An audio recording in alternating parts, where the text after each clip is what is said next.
Austerity measures. As the biggest and strongest economy in Europe, Germany reluctantly agreed to help bail out the debtor countries. In other words, Germany agreed to repay the bill, but only if the debtor countries agreed to implement strict austerity measures to ensure that it would never happen again. Austerity measures meant sucking it up, cutting spending, borrowing less, and paying back more debt. This sounds like a simple solution, right? It's not. First of all, nobody wants austerity. Austerity means cutting government spending. And since the government is by far the biggest spender in any economy, when the government cuts spending, it cuts the earnings of many of its citizens. People lose jobs. They get angry. They riot in the streets. And austerity also doesn't automatically balance a country's budget. You see, the government collects taxes based on people's earnings. So when earnings are reduced, the government collects less in taxes. They still can't pay down their debts. The pain is so bad that it's almost politically impossible to accomplish.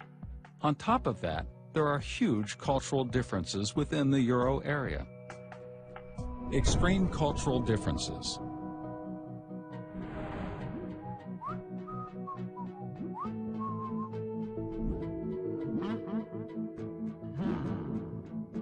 Germany is very financially responsible. Ever since the terrible hyperinflation the country experienced after World War I, it's been extremely inflation-averse and incredibly careful about spending and borrowing. In general, Germans work hard, expect little in the line of state benefits, and meticulously pay all of their taxes. Many Greeks, on the other hand, enjoy generous state benefits and don't pay taxes.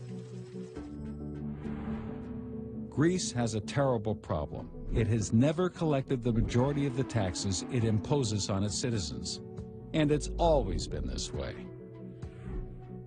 Joining the euro just amplified it. The German view is that doesn't work.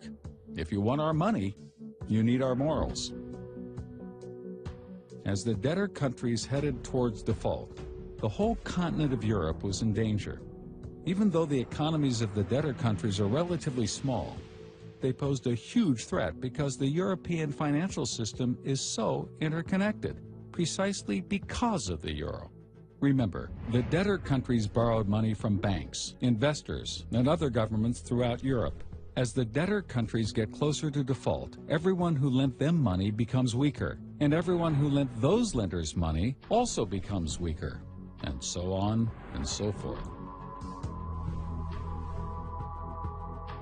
A problem in one country could reverberate across the whole continent, triggering a chain reaction of default. If Greece defaults, then Spain could default. Italy, Portugal, and Ireland could be next. Then France, then Germany. Pretty soon, it could spread not just across Europe, but across the world.